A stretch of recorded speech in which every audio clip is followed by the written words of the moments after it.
दोस्तों आज हम आपके लिए खेती बाड़ी में इस्तेमाल होने वाली कुछ जदीद मशीनों की मालूमात लेकर आए हैं जो कि आपके मालूमाती खजाने में बेहद इजाफा करने वाली हैं। तो इस वीडियो को शुरू से लेकर आखिर तक जरूर देखिएगा, कहीं ऐसा ना हो कि कोई जरूरी मालूमात आप मिस कर दें। रुथनबर्ग लैंड टेक्निक। खेतों में क्यारी बनाने का काम इतना आसान भी हो सकता है, शायद ही किसी ने सोचा होगा। आज से पहले क्यारी बनाने के लिए किसान कुल्हाड़ी और बेलचे का ही इस्तेमाल करते थे और इस काम में उन्हें कई हफ्ते लग जाते थे। खेतों में अक्सर कुछ ऐसी फसलों को भी लगाया जाता है जिसके लिए क्यारी बनाना बहुत ही ज़रूरी होता है और बिना क्यारी के इन्हें लगाना मुमकिन ही नहीं होता।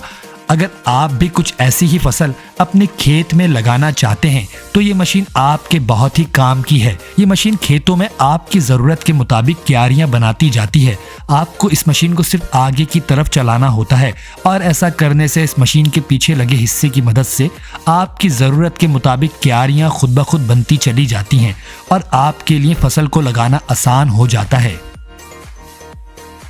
रिकोलेक्टोरा डी अल्मेंड्रा। बादाम तोड़ने वाली ये मशीन आपके लिए काम को इतना आसान कर सकती है, ये अभी आप देखने वाले हैं।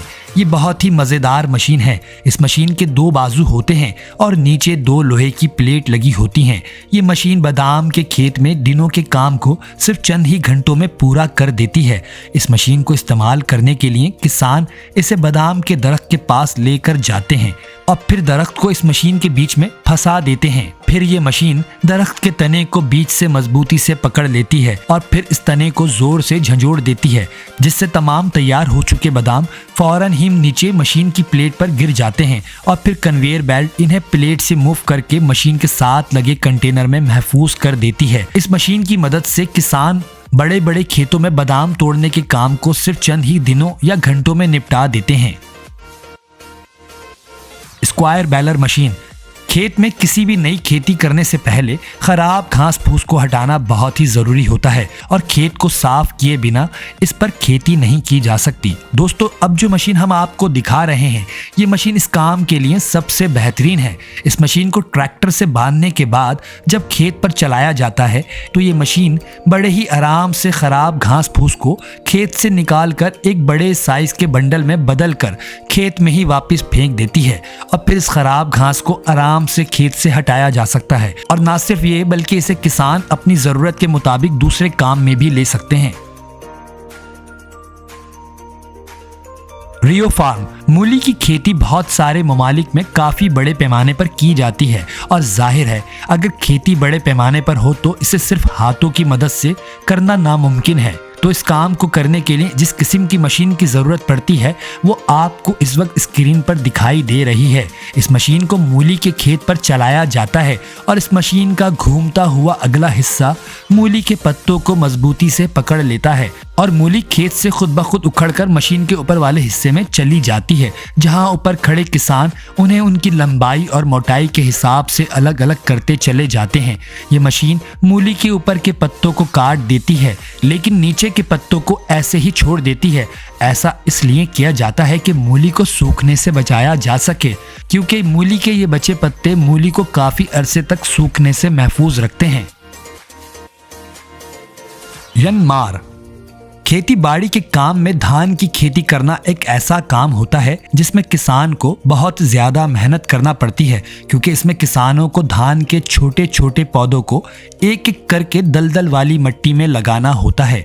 अगर ये काम किसान हाथ से कर रहे हों तो इसमें इनको बहुत ज्यादा वक्त लग जाता है। दोस्तों जापान ने किसान की इस मुश्किल का हल निकाल लिया है और इस काम को चुटकियों में करने के लिए एक ऐसी मशीन बना दी है जो कि इस वक्त आपको स्क्रीन पर नजर आ रही है। इस मशीन में धान के पौधों के 6 बंडल बनाकर एक साथ रख दिए जाते हैं और फिर ये मशीन खुद ही इन तमाम बंडल से एक एक करके तमाम पौधों को 6 लाइन में क्यारी की सूरत में लगाती चली जाती है। यही नहीं बल्कि धान के बंडल खत्म होने पर इसमें एक दफा फिर मजीद धान के बंडल को रख दिया जाता है और काम उसी रफ्तार से चलता रहता है। जोनार्डा एग्रोमिलर ग्रुप। दोस्तों इस मशीन को किन्नू को बाग से तोड़ने के लिए इस्तेमाल किया जाता है। किन्नू क्योंकि बाग में दरख्त की टहनियों के साथ मजबूती से लगे होते हैं तो इन्हें तोड़ने के लिए इसी किस्म की मशीन की ज़रूरत होती है। किन्नू एक ऐसा फल है जो कि तोड़ते हुए अगर दब जाए तो खराब हो जाता है। लिहाजा इस मशीन को इसी तरह से तैयार किया गया है कि फलों को कोई नुकसान पहुंचे बिना उन्हें टहनियों से अलग कर लिया जाए। इस काम को करने के लिए इस मशीन में गोल पाइप लगे होते हैं जो कि बहुत तेजी से वाइब्रेट करते हैं। जैसे ही ये मशीन किन्नू की टहनियों के ऊपर से गुजरती है तो ये पाइप टहनियों पर जोर जोर से वाइब्रेशन शुरू कर देते हैं और इनके ऐसा करने से किन्नू टहनियों से अलग हो जाते हैं, और वो भी बिना किसी खराबी के।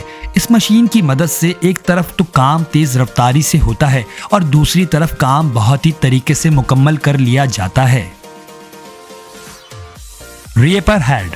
दोस्तों, इस मशीन को देखकर तो आप समझ ही गए होंगे इस मशीन की मदद से काम कितना आसान हो सकता है। यहाँ इस मशीन की मदद से किसान गेहूं की फसल को काट रहा है।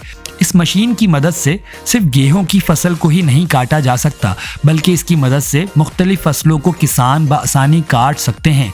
इस मशीन में लगा ब्लेड इतना तेज और ताकतवर होता है कि हर तरह की फसल को चुटकियों में काट कर काम को चंद ही घंटों में मुकम्मल कर सकता है। Feedlot feeder. सूखी घास को एक जगह इकट्ठा करके इसके बंडल बनाने वाली मशीनें तो आपने पहले भी देखी होंगी, लेकिन आज जो मशीन हम आपको दिखाने वाले हैं ये मशीन घास के बंडल को खोलने के लिए इस्तेमाल की जाती है। सूखी घास के बंडल को इस मशीन के नीचे वाले हिस्से में फंसा दिया जाता है। इसके बाद ये मशीन इस घास के बंडल को खोलकर खुदकार अंदाज में जानवरों के खाने की जगह पर रखती जाती है। दोस्तों, यूं तो इस मशीन के बिना भी घास को हाथों की मदद से खोलकर बिछाया जा सकता है, लेकिन ऐसा करने में काफी वक्त लगता है। इसीलिए किसान वक्त को बचाने के लिए इसी तरह की मशीनों को पसंद करते हैं जो कि इनके वक्त को बचा सकें। यही वजह है कि किसान इस किस्म की मशीनों को खरीदने में कोई भी दिक्कत महसूस नहीं करते, क्योंकि ये मशीनें कम वक्त में ज्यादा काम करने के काबिल होती हैं।